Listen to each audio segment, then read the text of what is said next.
Welcome to T-SAT. ధ్వనికి సంబంధించిన అంశాలు చూస్తూ ఉన్నాం. ఈ వీడియోలో ధ్వనికి సంబంధించినటువంటి మరికొన్ని ప్రాథమిక అంశాలతో పాటుగా ఎగ్జామినేషన్ పాయింట్ ఆఫ్ వ్యూలో కీలకమైనటువంటి అంశాల గురించి తెలుసుకునే ప్రయత్నం చేద్దాం. సో ఇక్కడ ధ్వనికి సంబంధించినటువంటి వేగాన్ని గణించినటువంటి శాస్త్రవేత్తలలో మనకు న్యూటన్ లాప్లాస్ గురించి మనం గత వీడియోలో తెలుసుకున్నాం. మరి ధ్వని వేగానికి సంబంధించినటువంటి అంశాలు వేటి మీద ఆధారపడతాయి అనేటటువంటి కోణంలో ఉష్ణోగ్రత మీద కావచ్చు, అదేవిధంగా గాలిలో తేమ మీద కూడా ఆధారపడుతుందని చెప్పేసి చెప్పుకున్నాం. దానికి కొనసాగింపుగా మరికొన్ని అంశాలు కనుక మనం చూస్తే, ధ్వని వేగం అనేది ఒక పదార్థం యొక్క స్థితిస్థాపకతకు అనులోమానుపాతంలో ఉంటుందనేటటువంటి అంశాన్ని ఇక్కడ మనం గుర్తుంచుకోవాలి. సో ఘన పదార్థాలలో అయితేనేమో యంగు గుణకం మీద ఆధారపడి ఉంటుందని చెప్పేసి అనుకున్నాం. అత్యధిక యంగు గుణకం అనేది మనకు వజ్రం కలిగి ఉంటుంది కాబట్టి దాంట్లో ధ్వనివేగం అధికంగా ఉంటుంది అనేటటువంటి అంశాన్ని గత వీడియోలో మనం చూసినాము. సో ఇక్కడ దీని తర్వాత ద్రవ పదార్థాల విషయానికి వచ్చేసరికల్లా ధ్వనివేగం అనేది వాటి యొక్క స్థితిస్థాపక సంబంధమైనటువంటి స్థూల గుణకము లేదా ఆయత గుణకంపై ఆధారపడి ఉంటుంది.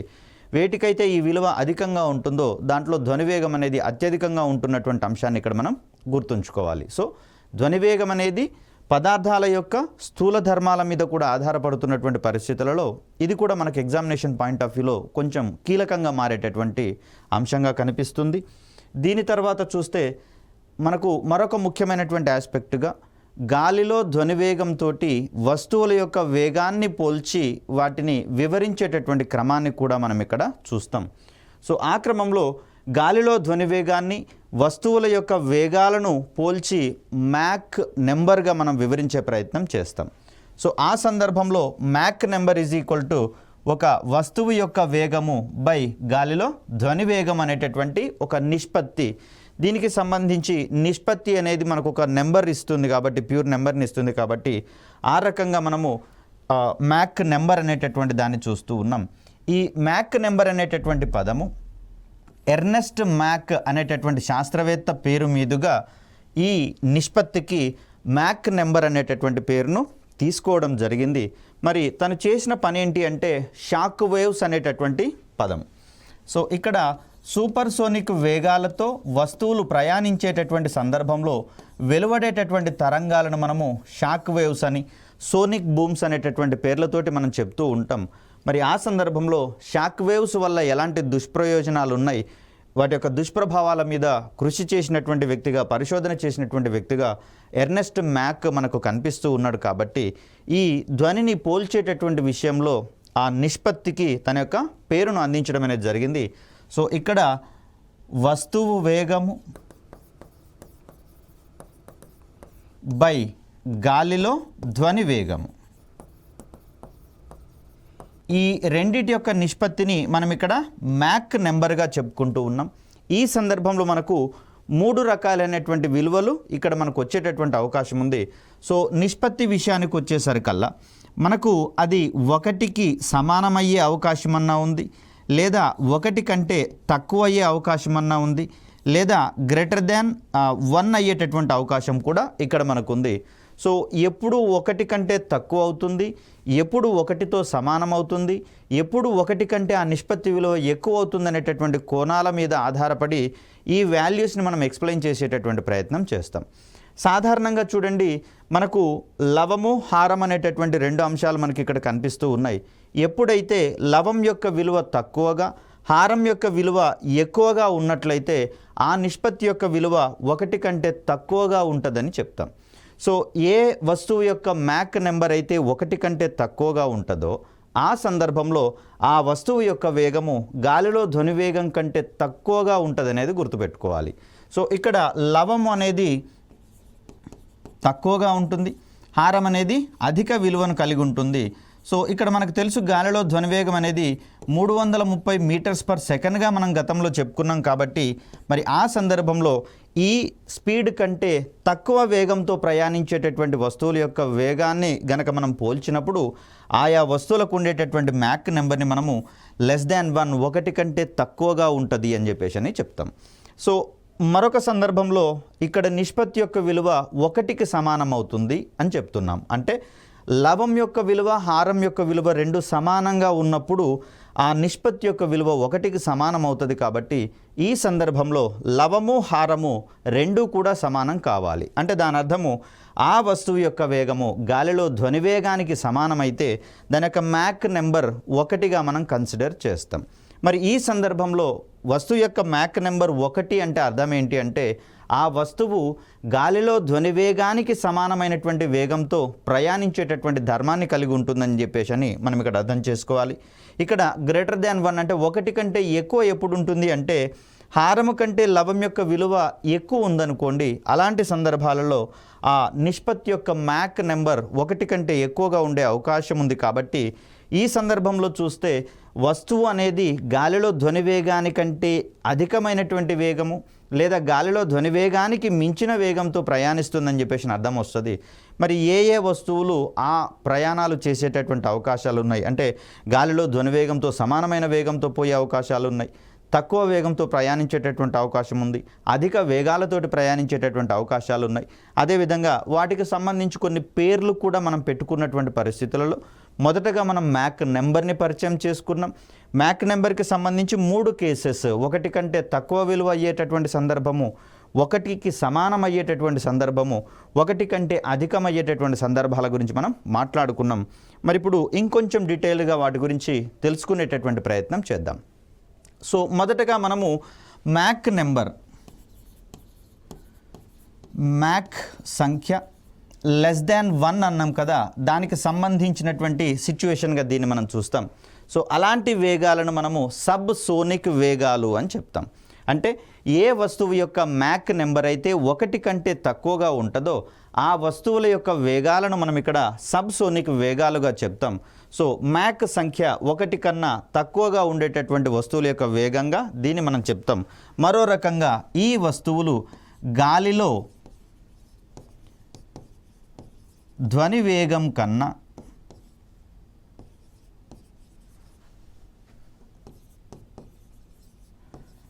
తక్కువ వేగంతో ప్రయాణిస్తాయి అని చెప్తాం. వస్తువులు గాలిలో ధ్వని వేగం కంటే తక్కువ వేగంతో ప్రయాణించేటటువంటి సందర్భాన్ని మనం సబ్సోనిక్ వేగానికి సంబంధించిన అంశంగా చూస్తూ ఉన్నాం. ఇక సోనిక్ వేగము అంటే మ్యాక్ సంఖ్య 1కి సమానమయ్యేటటువంటి సందర్భాన్ని మనం సోనిక్ వేగంగా మనం చెప్తున్నాం. అంటే ఈ సందర్భంలో ఆ వస్తువు గాలిలో ధ్వని వేగానికి సమానమైనటువంటి వేగంతో ప్రయాణిస్తుంది. సో ఆ సందర్భంలో గాలిలో ధ్వని వేగము మరియు వస్తువు యొక్క వేగాలు రెండూ సమానం కాబట్టి నిష్పత్తి విలువ 1 అని చెప్పుకున్నాం. కాబట్టి ఆ సందర్భంలో వస్తువు యొక్క వేగాన్ని మనము సోనిక్ వేగంతో చెప్తాం.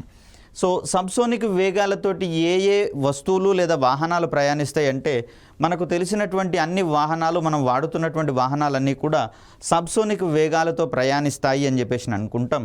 సో సోనిక్ వేగాలతోటి పెద్దగా అంటే మానవాళికి జనరల్గా యూజ్ అయ్యేటటువంటి వెహికల్స్ పెద్దగా లేవు. కానీ అత్యధికమైనటువంటి ఆదరణ పొందినటువంటి అంశాలుగా మనకి ఇక్కడ సూపర్ సోనిక్ వేగాలు అనేవి కనిపిస్తూ ఉంటాయి. మోస్ట్ ప్రాబబ్లీ వీటిని జెట్ విమానాల విషయంలో కావచ్చు, జలాంతర్గాముల విషయంలో కావచ్చు, అదేవిధంగా విమానాల విషయంలో కావచ్చు, క్షిపణుల విషయంలో వీటిని వాడేటటువంటి ప్రయత్నం చేస్తాం. కానీ సాధారణ అవసరాల కోసం వాడేటటువంటి వెహికల్స్కి ఈ వేగాలను ఆపాదించేటటువంటి ప్రయత్నం చేయము. వాటినే మనము సూపర్ సోనిక్ వేగాలుగా మనం చెప్తాం. సో ఇక్కడ సూపర్ సోనిక్ వేగాలకు సంబంధించి చూస్తే వీటి యొక్క మ్యాక్ సంఖ్య 1 నుంచి 5 మధ్యలో ఉంటుంది. అంటే దాని అర్థం 1 కంటే ఎక్కువగా ఉంటుందనేది మనం ఇక్కడ అర్థం చేసుకోవాలి. మోరోవర్ ఇవి గాలిలో ధ్వని వేగం కన్నా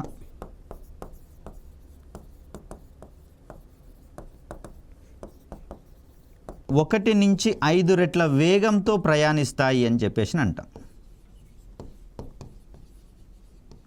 సో ఈ వస్తువులు అంటే సూపర్ సోనిక్ వేగాలను కలిగి ఉన్నటువంటి వస్తువులు గాలిలో ధ్వని వేగం కంటే కూడా 1 నుంచి 5 రెట్ల వేగంతో ప్రయాణిస్తాయని చెప్పేసి చెప్పుకుంటాం.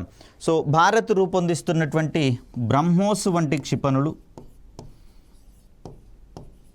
మనకు సూపర్ సోనిక్ వేగాలతో ప్రయాణించేటటువంటి వస్తువులుగా మనకు కనిపిస్తూ ఉన్నాయి. మోస్ట్ ప్రాబబ్లీ క్షిపణుల విషయంలో సూపర్సోనిక్ వేగాలను అందుకునేటటువంటి ప్రయత్నం చేస్తున్నాం. ఎందుకంటే గాలిలో ధ్వని వేగానికంటే మించినటువంటి వేగాలతో ప్రయాణిస్తాయి కాబట్టి కన్ను మూసి తెరిచేంత లోపల లక్ష్యాల మీద పడి వాటిని నాశనం చేసేటటువంటి గుణాన్ని బ్రహ్మోస్ లాంటి క్షిపణులు కలిగి ఉంటాయి. ఎంత ఎక్కువ వేగంతో ప్రయాణిస్తే రాడార్లకు అంత తక్కువగా చిక్కేటటువంటి అవకాశం ఉంటుంది. కాబట్టి రాడార్ వ్యవస్థలకు చిక్కకుండా ప్రయాణించేటటువంటి క్షిపణులను మనము సూపర్సోనిక్ వేగాల వద్ద తయారు చేసేటటువంటి ప్రయత్నం చేస్తాం. సో నెక్స్ట్ మనం చూడాల్సింది సూపర్సోనిక్ వేగం తర్వాత ఇక్కడ మ్యాక్ నెంబర్ 1 కంటే అధికం అంటున్నాం కాబట్టి ఆ కేసులోనే వీటిని కూడా మనం చూడాల్సి వస్తుంది. సో 1 నుంచి 5 రెట్ల వేగంతో గనక ప్రయాణిస్తే వస్తువు గాలిలో ధ్వని వేగం కంటే ఆ వస్తువులు మనం సూపర్సోనిక్ వేగాల వద్ద ప్రయాణించే వస్తువులుగా మనం చెప్పినాము. ఇక్కడ హైపర్సోనిక్ వేగాలు అనేవి వీటి యొక్క మ్యాక్ నెంబర్ 5 నుంచి 10 వరకు ఉంటుంది. అంటే ఇక్కడ మ్యాక్ నెంబర్ అక్కడ నిష్పత్తి అనేటటువంటి విలువ మనకు 5 నుంచి 10 మధ్యలో గనక ఉంటే దాన్ని మనం హైపర్సోనిక్ వేగాలతో ప్రయాణించేటటువంటి వస్తువులుగా మనం చెప్తాం.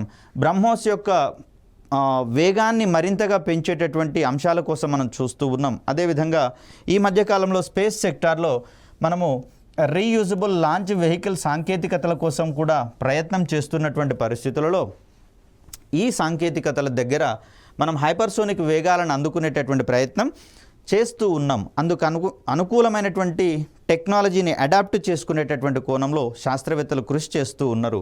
సో దీని తర్వాత మనం చూడాల్సినటువంటిది హైపర్సోనిక్ వేగాలు. మరి ఇక్కడ మ్యాక్ సంఖ్య అనేది 10 కంటే అధికంగా ఉన్నట్లయితే దాన్ని మనం హైపర్సోనిక్ వేగాలతో ప్రయాణించేటటువంటి వస్తువులుగా మనం చెప్తాం.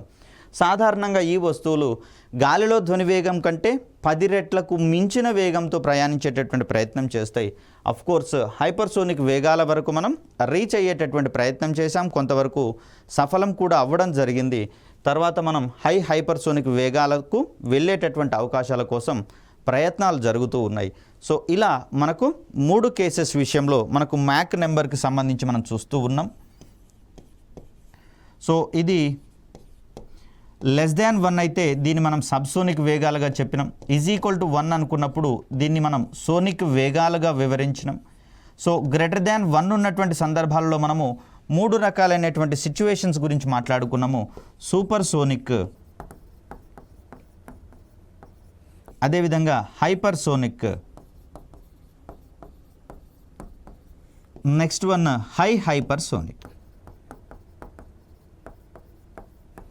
సో ఇలా మనకు కాన్ఫిగర్ చేసుకుంటే రివిజన్ చేసేటప్పుడు మనకు చాలా ఈజీగా ఉంటుంది.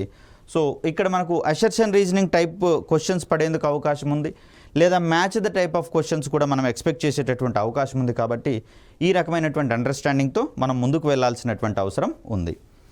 ఇక దీని తర్వాత చూస్తే మనకు సూపర్సోనిక్ వేగాలతో ప్రయాణించేటటువంటి జెట్ విమానాలు ఏర్పరిచేటటువంటి శక్తివంతమైనటువంటి తరంగాలను షాక్ వేవ్స్ అని పిలుస్తాం. దీని మీద పరిశోధన చేసినటువంటి శాస్త్రవేత్తగా మనము ఎర్నెస్ట్ మ్యాక్ గురించి మాట్లాడుకున్నాం. సో ఈ శాస్త్రవేత్త యొక్క కృషి ఫలితంగానే మ్యాక్ నెంబర్ అనేటటువంటిది ఉనికిలోకి రావడం అనేది జరిగింది. సో ఈ సందర్భంలో వెలువడేటటువంటి ధ్వని ఏదైతే ఉందో ఆ ధ్వనిని మనము సోనిక్ బూమ్ అని చెప్పేసి అంటాం. సో జెట్ విమానాలు ప్రయాణించేటటువంటి వేగాలు సూపర్సోనిక్ వేగాలు. ఈ సందర్భంలో వెలువడేటటువంటి తరంగాలు, ధ్వని తరంగాలు ఏవైతే ఉన్నాయో ఆ తరంగాలను మనం ఇక్కడ షాక్ వేవ్స్గా మనం చెప్తూ ఉన్నాం. ఈ సందర్భంలో వెలువడేటటువంటి ఆ ధ్వని సోనిక్ బూమ్ అనేటటువంటి పేరుతోటి వెలువడుతుంది. మనకు వాహనము ఎక్కడో దూరంలో చిన్నగా కనిపిస్తూ ఉన్నా కూడా ఆ శబ్దం మనకు ఒక హోరు మాదిరిగా కనిపిస్తూ ఉంది చూడండి, వినిపిస్తూ ఉంటుంది. అలాంటి సందర్భంలో దాన్ని మనం సోనిక్ బూమ్గా చెప్తాం. ఇక దీని తర్వాత విమానాశ్రయాలలో విమానాలు వెలువరించేటటువంటి సోనిక్ బూమ్ ఏదైతే ఉందో ఈ సోనిక్ బూమ్కి అనునాద ప్రక్రియ గురించి మనం మాట్లాడుకున్నాం, రెజోనెన్స్ అన్నాం. సో ఈ రెజోనెన్స్ ప్రక్రియ కనుక తోడైనట్లయితే, అంటే ఇక్కడ విమానం అనేది సోనిక్ బూమ్ని వెలువరిస్తూ ఉంది, దీనికి అనుగుణంగా మన ఇళ్లలో ఉన్నటువంటి వస్తువులు కనుక కంపించినట్లయితే దాన్ని మనం అనునాదం అంటున్నాం కదా. ఆ సందర్భంలో ఇళ్లలో ఉన్నటువంటి అక్కడ ఎయిర్పోర్టుకి పరిసరాలలో ఉన్నటువంటి ఇళ్లలో ఉన్న కిటికీల అద్దాలు కంపనం చెందడం ద్వారా వాటి యొక్క సహజ పౌనఃపున్యానికి మించినటువంటి పౌనఃపున్యంతో కనుక అవి కంపించినట్లయితే దెబ్బతినేటందుకు అవకాశం ఉంది. సో దీనికి కారణమైనటువంటిది ఈ విమానాల నుంచి వెలువడేటటువంటి సోనిక్ బూమ్ అనేది కారణము. దానికి అడిషనల్గా జోడవుతున్నది ఏంటిది అంటే మనకి ఇక్కడ అనునాదం అనేటటువంటి ప్రక్రియ యాడ్ కావడం జరుగుతుంది. ఫలితంగా మనం ఏం చేయాల్సినటువంటి అవసరం లేకుండానే ఇళ్ళ కిటికీలు కావచ్చు, ఇతరత్ర సున్నితమైనటువంటి గ్లాస్ పరికరాలన్నీ కూడా వాటంతట అవే దెబ్బతినేటందుకు అవకాశం ఉంది. కారణం సోనిక్ బూమ్ అనేది ఇక్కడ మనం రీజన్, దానితో పాటుగా అనునాద ప్రక్రియ. సో ఇక్కడ ఒక్క సోనిక్ బూమ్తో మాత్రమే ఇది పాసిబుల్ అవ్వదు, దానికి అనునాదం కూడా తోడైనప్పుడు మాత్రమే ఈ పరిస్థితి వస్తుంది. కాబట్టి ఈ క్లిష్టమైనటువంటి సెన్సిటివ్ పదజాలాలతోటే మనకు క్వశ్చన్స్ యొక్క వేరియేషన్స్ పడేందుకు అవకాశం ఉంది. కాబట్టి జాగ్రత్తగా దీన్ని మనం అర్థం చేసుకోవాల్సినటువంటి అవసరం ఉంది. నెక్స్ట్ చూస్తే రైట్, సూపర్సోనిక్ వేగాలతో ప్రయాణించేటటువంటి యుద్ధ నౌకలు కావచ్చు, జలాంతర్గాములు కావచ్చు. గాలిలో ప్రయాణించేవేమో సోనిక్ వేవ్స్ని, షాక్ వేవ్స్ని, సోనిక్ బూమ్స్ని అవి వెలువరిస్తే, ఇక్కడ నీటి మీద కానీ నీటిలో కానీ ప్రయాణించేటటువంటి వస్తువులు లేదా వాహనాలు మనకిక్కడ బౌ వేవ్స్ అనేటటువంటి వాటిని విడుదల చేసేటటువంటి ప్రయత్నం చేస్తాయి. సో ఇలా ఈ వేరియేషన్ మనం గుర్తుపెట్టుకోవాల్సి వస్తుంది. ఇక దీని తర్వాత చూస్తే మనకు ధ్వని లక్షణాలకు సంబంధించినటువంటి అంశాలు. సో ధ్వనికి సంబంధించినటువంటి లక్షణాలను గనక మనం చూస్తే ధ్వని తీవ్రత అనేది ఒకటి, దీని తర్వాత నాదగుణము, ఇంకొకటి స్థాయి లేదా కీచుదనము అనేటటువంటి అంశాలుగా మనం చూస్తాం. సో ఏంటివి ఇవి, వీటికి సంబంధించినటువంటి డిఫరెన్సెస్ ఏంటి అనేటటువంటి కోణంలో కూడా క్వశ్చన్స్ ఎక్స్పెక్ట్ చేసేందుకు అవకాశం ఉంది. కాబట్టి ధ్వని తీవ్రత, దీన్నే మనము ఇంటెన్సిటీ ఆర్ లౌడ్నెస్ ఆఫ్ సౌండ్గా చెప్తాం. కొంతమంది మాట్లాడుతూ ఉంటే చూడండి, చెవులకు కాస్త ఇరిటేషన్ అనిపించి చెవులు మూసుకునేటటువంటి ప్రయత్నం చేస్తాం. అదే కొంతమంది కనుక మాట్లాడుతూ ఉన్నట్లయితే వినసొంపుగా ఉంటూ ఎక్కువసేపు వినడానికి మనం ఇంట్రెస్ట్ చూపిస్తూ ఉంటాం. మరి దానికి కారణమయ్యేటటువంటి అంశంగా మనము ధ్వని తీవ్రతను గురించి పేర్కొనాల్సి వస్తుంది.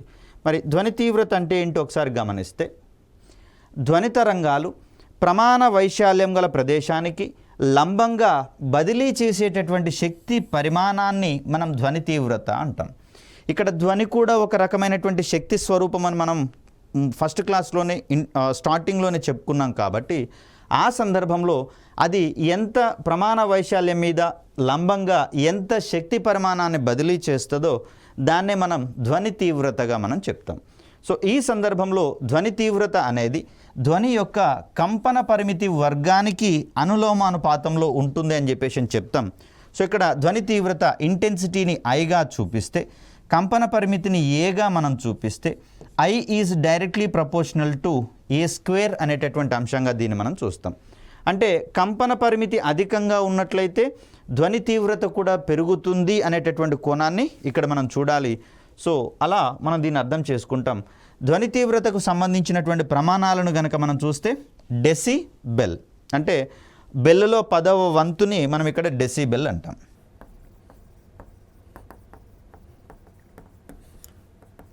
సో ఇలా మనకు ధ్వని తీవ్రతకు సంబంధించినటువంటి అంశాలుగా చూస్తాం.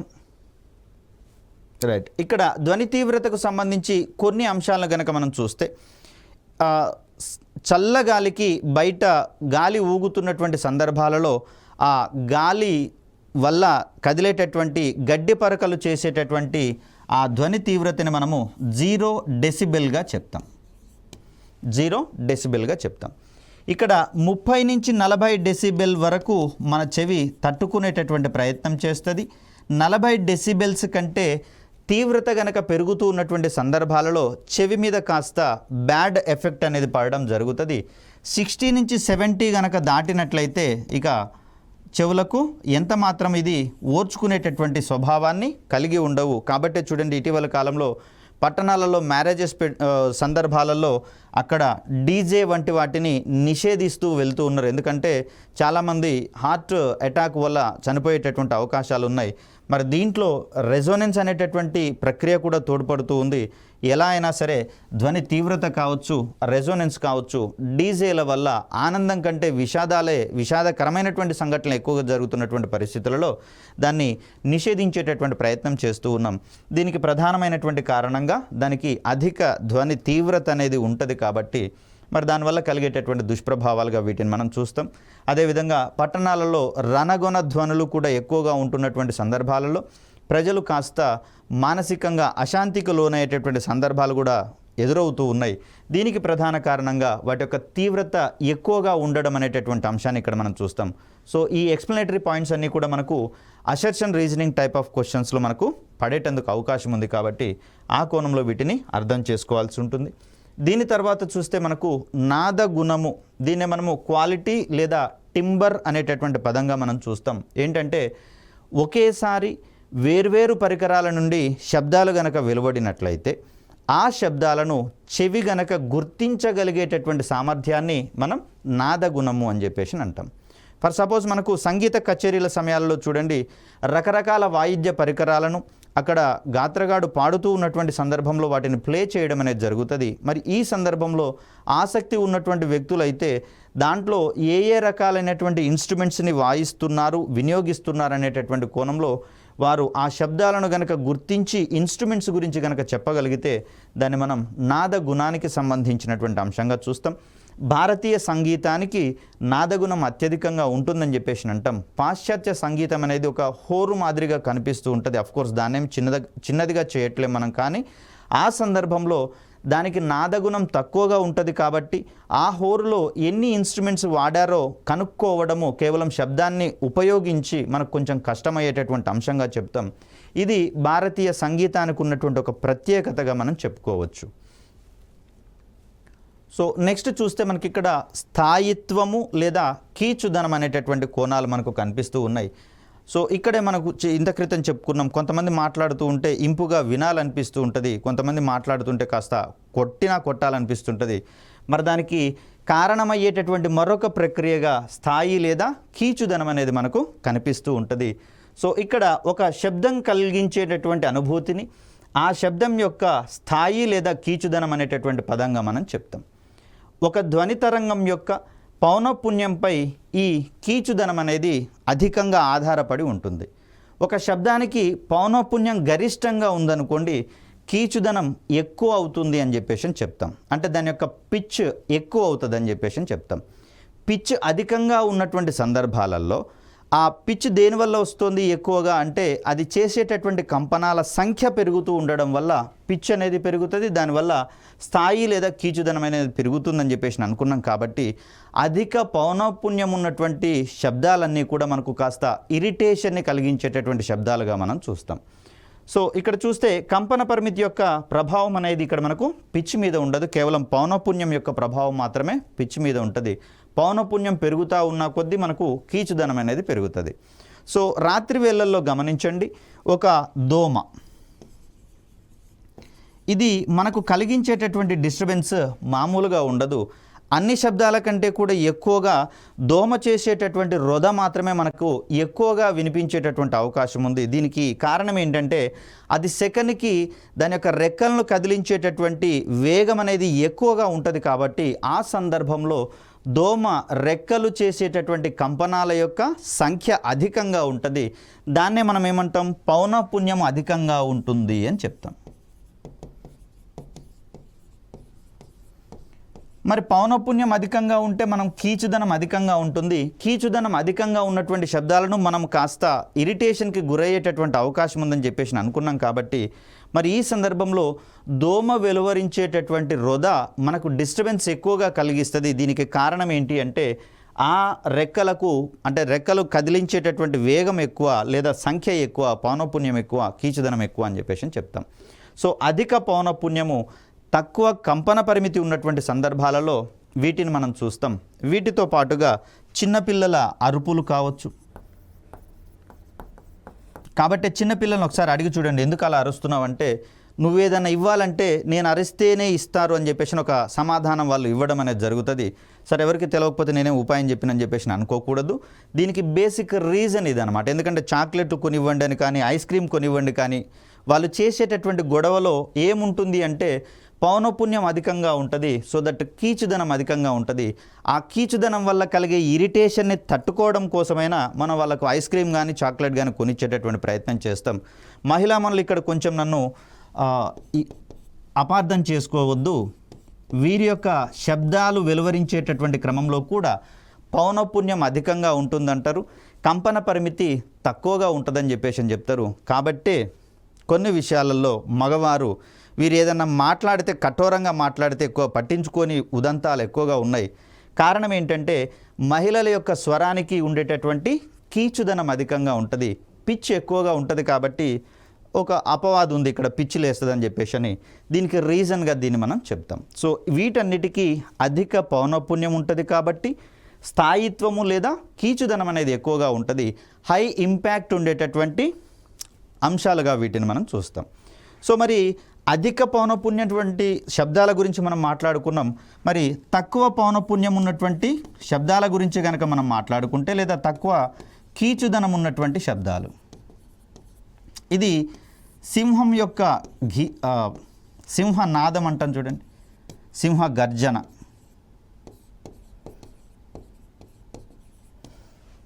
సో ఇక్కడ సింహం యొక్క గర్జనకు పౌనఃపున్యం తక్కువగా ఉంటుంది, కంపన పరిమితి అధికంగా ఉన్నటువంటి సందర్భాలలో మరి సింహాన్ని రారాజుగా మనం చెప్తాము. ఇది కాస్త గంభీరత్వాన్ని కలిగి ఉంటుందని చెప్పేసి అని చెప్తారు. దీనితో పాటుగా మగవారి గొంతును కూడా గమనించండి,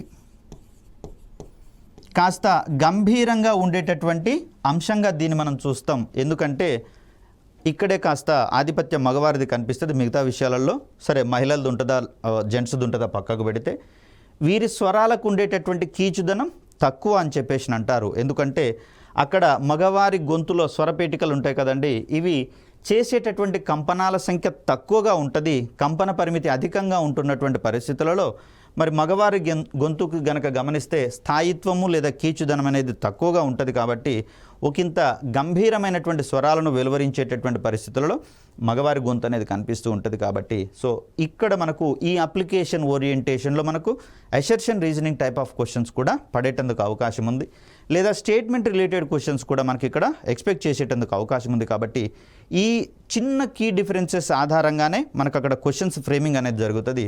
సో అలా మనకు ధ్వనిలో ఇది కూడా ఒక ఇంపార్టెంట్ ఆస్పెక్ట్గా మనకు కనిపిస్తూ ఉంది.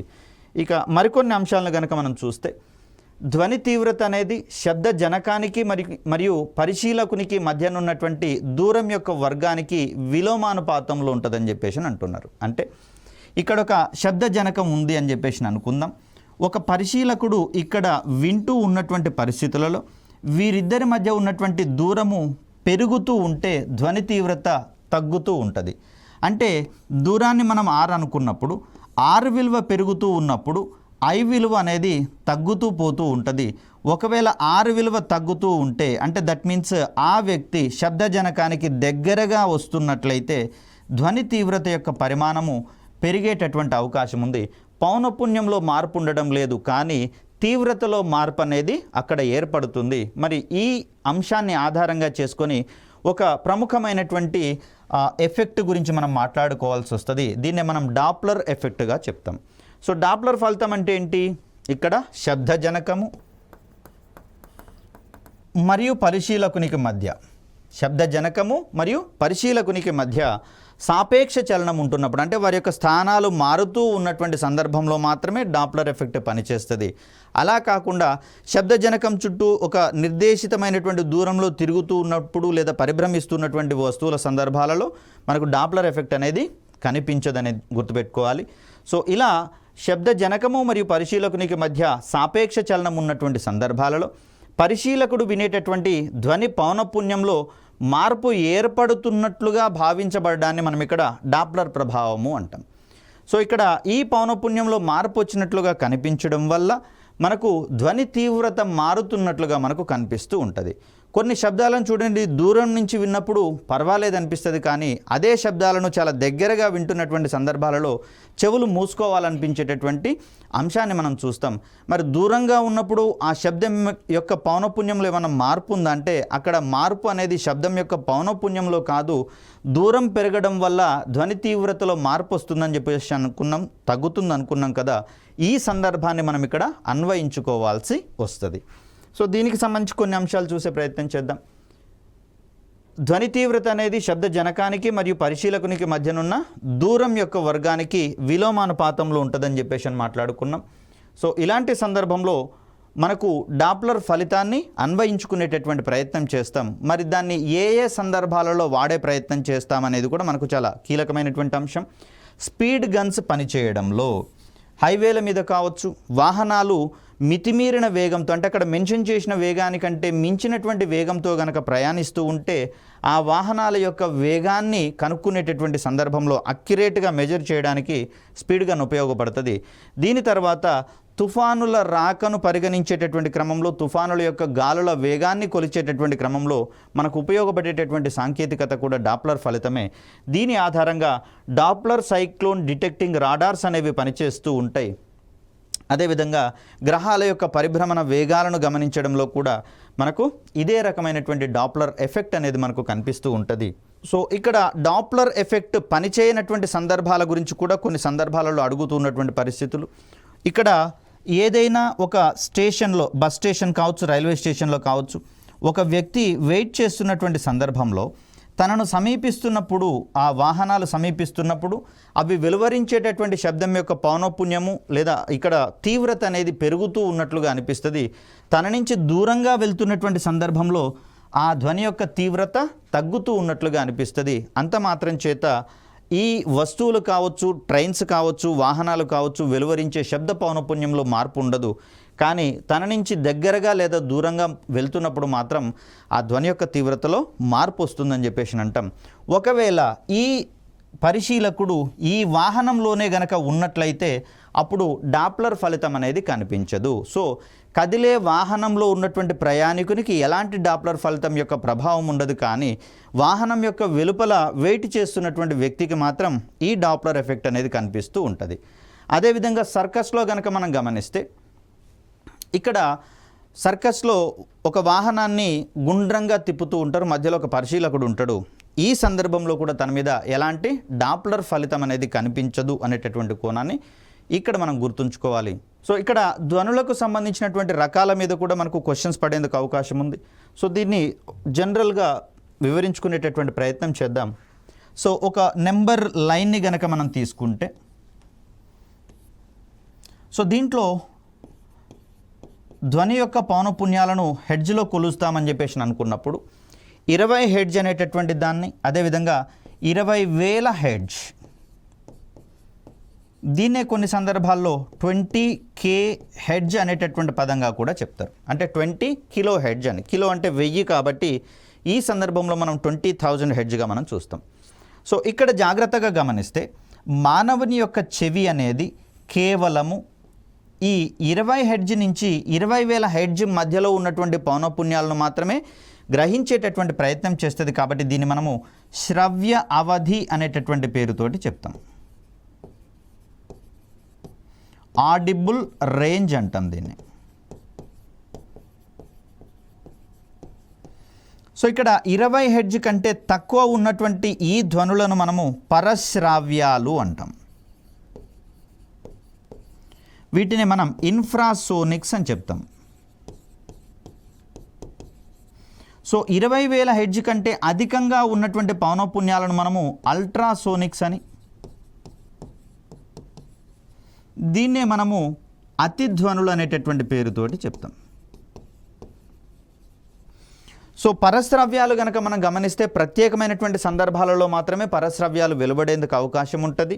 ముఖ్యంగా భూకంపాలు సంభవించినటువంటి సందర్భాలలో, అదేవిధంగా అణుబాంబులు పేల్చినటువంటి సందర్భాలలో, భారీ వాహనాలు ప్రయాణించేటటువంటి సందర్భాలలో పరశ్రవ్యాలు వెలువడేందుకు అవకాశం ఉంది. వీటిని సరీసృపాలు అబ్జర్వ్ చేయగలవు.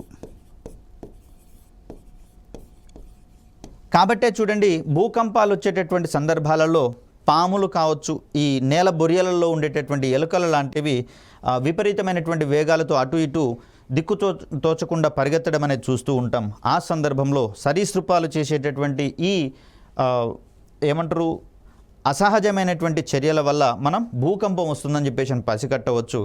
అదేవిధంగా ఏనుగుల వంటివి ఈ పరశ్రావ్యాలను ఉత్పత్తి చేయగలుగుతాయి మరియు రిసీవ్ కూడా చేయగలుగుతాయి, గ్రహించగలుగుతాయి అనేటటువంటి అంశాన్ని కూడా ఇక్కడ మనం చూడాలి. దీని తర్వాత అతిధ్వనుల విషయానికి వచ్చేసరికల్లా 20,000 హెడ్జ్ కంటే అధిక పౌనఃపున్యం ఉన్నటువంటి ధ్వనులను మనము అల్ట్రాసోనిక్స్ అతిధ్వనులుగా మనం చెప్తూ ఉన్నాం. ఇవి గబ్బిలాలు అనేటటువంటివి వీటిని ఉత్పత్తి చేయగలవు, అదేవిధంగా గ్రహించగలవు. దీని ఆధారంగానే గబ్బిలాలు రాత్రిపూట సంచరించేటటువంటి క్రమాన్ని మనం చూస్తాం. అదేవిధంగా ఆహారాన్ని సముపార్జించుకోవడంలో కూడా అతిధ్వనులను ఇవి ఉపయోగించుకుంటున్నాయి అనేటటువంటి అంశాన్ని ఇక్కడ మనం చూడాలి. దీనితో పాటుగా మనం చూస్తే అతిధ్వనులకు సంబంధించి సోనార్ అనేటటువంటి ప్రక్రియ, సౌండ్ నావిగేషన్ అండ్ రేంజింగ్ అనేటటువంటి ప్రక్రియలో మనము సముద్రాల యొక్క లోతులను గుర్తించడంలో, అదేవిధంగా సముద్రంలో మునిగిపోయినటువంటి పడవలను కానివ్వండి, ఓడలను కానివ్వండి గుర్తించేటటువంటి కోణంలో ఈ సాంకేతికతను వాడుతున్నామని చెప్పేసి అనుకున్నాం కదా. ఈ సందర్భంలో వాడేటటువంటి శబ్ద తరంగాలు మనం అతిధ్వనులుగా చెప్పుకోవాల్సి వస్తుంది.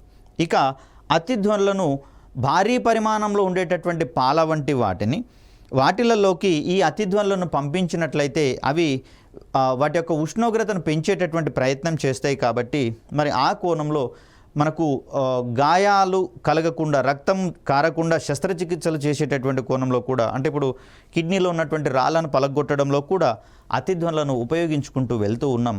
అఫ్కోర్స్ మానవుని యొక్క చెవి వాటిని గుర్తించలేకపోయినా కూడా వైద్య రంగంలో వాటి యొక్క ప్రయోజనాలు ఎన్నో ఉన్నటువంటి పరిస్థితులలో మరి ఈ అతిధ్వనులు వినియోగించేటటువంటి ప్రయత్నం చేస్తూ ఉన్నాం. ఇలా ధ్వని అనేటటువంటి పాఠ్యాంశాన్ని మనము సాధారణ అవగాహన కోసం దీన్ని ఉపయోగించుకున్నా కూడా దాంట్లో ఉన్నటువంటి సున్నితమైనటువంటి డిఫరెన్సెస్ ఆధారంగా మనం వీటిని క్వశ్చన్స్కి ఆన్సర్స్ చేసేటటువంటి కోణంలో ఇవి మనకు ఉపయోగపడేటటువంటి టాపిక్స్గా మనకు కనిపిస్తూ ఉన్నాయి.